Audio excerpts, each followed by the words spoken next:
अब डॉक्टर्स की ना ये बहुत बड़ी प्रॉब्लम है, कोई भी अच्छे खाने की चीज होगी ना उसको एकेडमिक के साथ अटैच कर देंगे। अब स्पेगेटी एंड मीटबॉल ले लो, एप्पल जेली ले लो और स्ट्रॉबेरी ले लो, उसको स्ट्रॉबेरी लेग्स बना दिया। अब आप स्ट्रॉबेरी सोचते होगे तो आप सोचते होगे एक luxurious resort, strawberry with cream, red wine, और हम क्या सोचते हैं? Strawberry legs. तो आइए जाने स्ट्रॉबेरी लेग्स क्या होता है। तो स्ट्रॉबेरी को अगर आप पास से देखेंगे तो आप समझ जाएंगे कि स्ट्रॉबेरी लेग्स का क्या मतलब है। स्ट्रॉबेरी में एक स्किन सरफेस होती है स्ट्रॉबेरी की और बीच में कुछ गड्ढे होते हैं। अगर उसी तरीके का टेक्सचर आपके लेग्स पे आ रहा है तो उसको बोलते हैं स्ट्रॉबेरी लेग्स। अब बैकग्राउंड स्किन स्मूथ होगी लेकिन बीच में या तो दाग धब्बे होंगे या सरफेस इरेगुलरिटी होगी, मतलब खुरदुरा सरफेस होगा, या तो सरफेस उठा हुआ होगा या डिप्रेस्ड होगा या जस्ट दाग धब्बे होंगे, फोड़े फुंसी होंगे। इसको बोलते हैं स्ट्रॉबेरी लेग। अब इसका कोई एक रीजन नहीं है, इसके बहुत सारे रीजन हो सकते हैं। सबसे सिंपलेस्ट रीजन है ड्राइनेस ऑफ द लेग्स। अगर आपकी स्किन अत्यधिक ड्राई होती है तो आपके बॉडी में फिश लाइक स्केल्स बन जाते हैं जिसको बोलते हैं इक्थियोसिस, और वो भी एक स्ट्रॉबेरी लेग का कारण है क्योंकि बीच की स्किन नॉर्मल होती है और स्केल्स डार्क ब्राउन कलर के होते हैं। तो आपको लगता है ये क्या हो गया, ये विंटर्स में ज्यादा प्रोमिनेंट होता है। उसी तरह एक्सेसिव ड्राई स्किन वालों को केराटोसिस पाइलरिस नाम की भी एक बीमारी होती है। इसको हम बीमारी नहीं कह सकते, बस एक स्किन कंडीशन होती है जिसमें आपके पूरे लेग्स पे छोटे छोटे छोटे खुरदुरे दाने होते हैं जिसको बोलते हैं केराटोसिस पाइलरिस। ये भी स्ट्रॉबेरी लेग का कारण है।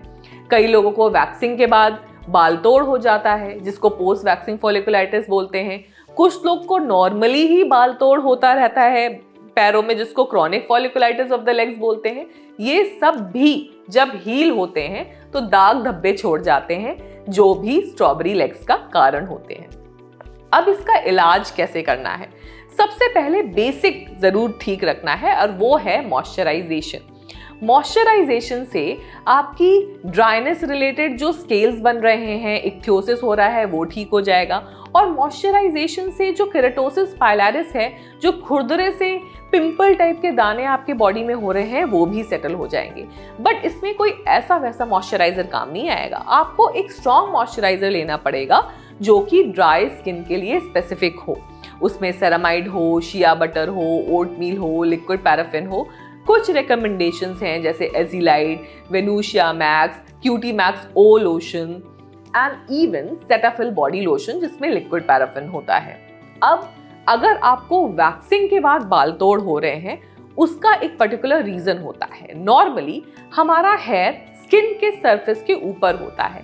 अगर आपका वैक्सिंग का डायरेक्शन गलत है, आपका वैक्सिंग वाला थेरेपिस्ट गलत है, तो गलत डायरेक्शन ऑफ वैक्सिंग की वजह से आपके बाल टेढ़े मेढ़े उगने लगते हैं जिसकी वजह से कुछ बाल आपके स्किन के अंदर चले जाते हैं और वो आपके स्किन को इरिटेट करते हैं जिसके वजह से हो जाता है पोस्ट वैक्सिंग फॉलिकुलाइटिस और वो इवेंचुअली दाग धब्बे छोड़ देता है।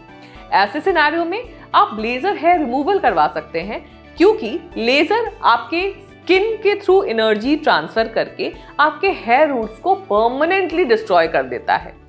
तो ना रहेगा बांस, ना बजेगी बांसुरी, ना रहेंगे हेयर रूट्स और ना होगा बाल तोड़ जैसा प्रॉब्लम।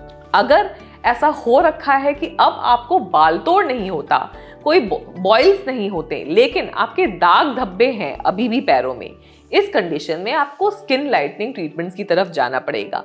चाहे वो मेडिसिन के फॉर्म में हो या फिर बॉडी पॉलिशिंग हो या बॉडी पील्स हो या पीको लेजर हो।